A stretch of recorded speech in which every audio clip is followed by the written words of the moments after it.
Promise I'll be alright. I've been placing my value on relevance in your life. Promise I'll be okay. Tell me that I'll be straight. Honestly, this be feeling like some shit that I can't shake. I need power to be present. Teach me how to. Happy 4th of July and shit. If you celebrate, I don't know if you do. I don't. I'm black, but what's up? So, I was thinking to myself about what exactly my next video should be, and then I remembered that I mentioned I wanted to do story stuff. They ask you how you are, you just have to say that you're. I remembered that I mentioned I wanted to do story times. So here I am. I'm gonna tell a story. Kinda. It's somewhat of a story, but not really a story. What constitutes whether or not something is a story? Anyway, subtle location drop. Not exactly a location drop, but kinda, because like I grew up in this place. Have you ever heard of a town in California called Redlands? If you haven't, good. You're probably living your life on the right side of things, because this place, well, I'm saying this place like I'm still there, that place is ass. It's horrible. Redlands is corrupted and filled to the brim with some of the most entitled and rich and snobby and snuck up people that you will ever meet in life. And it's crazy. It's crazy. The pride that the people have for that town is overwhelmingly incomprehensible. I don't even know how to formulate the words. I don't understand what there is to be so proud of about that town, or why people take it so seriously. All we have up there is orange groves and suburbs. What's so great? I don't know. I was there for years. I still don't understand it. Anyway, y'all ever seen the movie Straight Outta Compton? Or at least listen to NWA at any point in your life? I mean, I'm sure you have if you've ever turned the radio on. You know, like, I don't listen to the radio anymore, so I don't know if they still play their music. But I know, you know, like, it's they got a couple songs that used to be in rotation on the radio. Maybe not so much now, but back in the day, yeah. So you probably heard an NWA song or two. Now, their most famous song, in my opinion, you know, probably Straight Outta Compton. You know what I'm saying? Straight Outta Compton. I came up with lyrics for this bit that I'm about to do in this video, so I forgot the actual lyrics of the song. Anyway, the reason I bring that up is because similar to how you've probably seen that on a shirt before, because it's a very popular quote. It's a very popular song. Straight Outta Compton. It's on hoodies. It's on t-shirts. It's on hats. Niggas wear that stuff. Now tell me why, coming from a place like Redlands, you would want to have merch like that. Let me show you what I'm talking. Redlands, entitled motherfuckers with some attitude.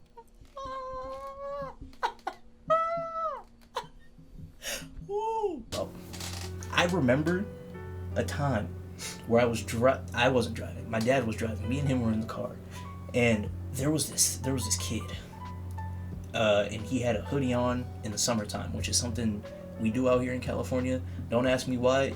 We hate ourselves because the heat is already a son of a bitch. I don't know what we're thinking. Anyway, he's walking around with this hoodie on, and then I peep over, and I don't really think anything of it. I didn't read the hoodie. You know, we were driving. I'm not paying that much attention to what the dude was wearing. But then my dad sees it, and he's like, "You see that hoodie?" I'm like, "Nah, what was on it?" He said, "Straight Outta Redlands." And then I started laughing because it's like, what? Why are you repping that town? What's so great about I don't understand it. I don't understand it. Anyway, let me get to the point. Having grown up in Redlands for the most part, I've had a lot of my first experiences there, you know? And the one that I wanted to talk about today was my first ever racial profiling at the young age of 11.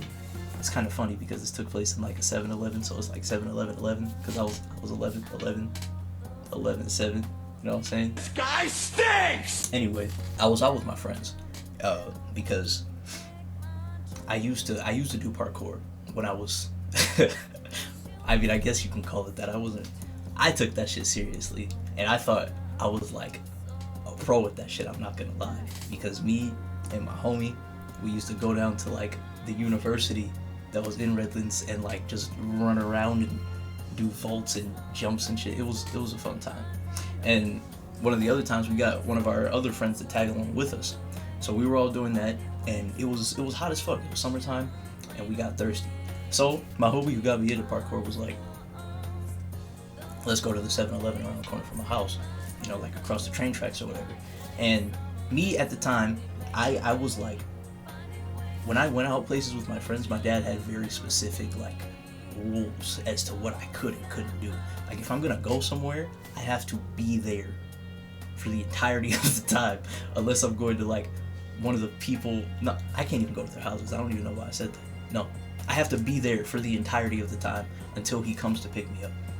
And I guess I was feeling a little bit rebellious that day because I did not follow that stipulation. I was like, all right, fuck it, let's go to 7-Eleven. We went, and once we got over there, you know, there was nobody in the store. But as soon as we walked in, you know that feeling when somebody is like looking at you and you can tell that they're looking at you? Well, that's how I felt as soon as I walked into the store. And as I was, you know, peering around to see who was there, I see like an old lady, you know, sweeping. She wasn't sweeping the floors, but she was walking around the floors just making sure everything was in check because there was nobody in there except for the three of us who had just walked in. And I come to find that the person staring at me is, you know, I want to say old white man, but white people don't age well, no offense, but they don't age well. So he could have been middle aged. He could have been 20. Oh, no, he couldn't have been 20. I'm over exaggerating. That nigga was definitely in his like late 30s to mid 40s or something. Somewhere around there. He had gray hair, skinny, taller than me because when I was 11, I had not grown at all since like 3rd grade, so I was like 3'2" or some shit. And yeah, I came to find that he was the person who was staring at me. So, as I walked around the store with this man's gaze peering into the back of my black ass head, I was being very cautious of all of the steps that I took. Not because, see, at the time I wasn't very aware of what racism really was. Like, I had experiences here and there because, like, black people aren't very prevalent in Redlands, quite honestly. I mean, nowadays, you know, with the things that are going on, they have been. I've seen a lot more black people up there than I ever have during any time of my childhood. But at the time, they were not, you know? So I was one of like the maybe 5% that lived in the area. I'm walking around the store, you know, I grab Arizona, I get a water, and then I get like a little box of candy. So after I do all that, I reconvene with my friends, and oh man, this is when shit gets stupid. As I go up there to put my stuff on the counter, I'm like, oh wait, let me go grab like a little bag of candy real quick. And I'm going back, my other homie, who was in the back of the store, kind of just like standing there. Nobody was paying any attention to him. I didn't even know what that nigga was doing. I didn't know he was back there until I went to the back of the store to grab the candy that I wanted. He was like, you got everything you wanted? Y'all ready to go? And I was like, I mean, yeah, what are you still doing back here? He was like, I'm stealing something. I'm like, nigga, what? I didn't say it that loud, but that's it. That's what came out of my mouth. And then he was like, shut up. Keep it on the low. And then, as I'm walking back up to the counter to pay for the shit that I had, the dude who was staring at me from behind the counter comes from behind the counter, approaches me, and I have my phone in my pocket. At the time, I had like an iPhone 4. If you don't know what an iPhone 4 looks like, you're too young. But anyway, it's you know, similar to this, except it's like much smaller and a lot like blockier. So that shit in my pocket, I guess to him, looked like a box. But the thing is, when he started pressing me talking about what's in your pocket, I was confused as fuck because like I had already come up to the counter and he was staring at me the entire time I was in the store. So if that nigga was really being, you know, attentive to what I was doing, he would have noticed that my phone was in my pocket and he would have pressed me about it when I walked up to the counter the first time. But no, that nigga decided to have an issue when I went back to go grab something. And it's crazy because I even said like, oh yeah, I forgot something I wanted, so let me go back real quick. And he started pressing me. He was like, what's in your pocket? And this nigga, bro, this nigga called me boy. I don't know, like if you understand what that means or how that feels.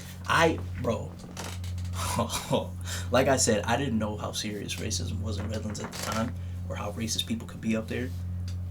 So when he said that, it didn't really ring in my head the way that it does now. I was kind of just like, oh, he's calling me boy because I'm 11.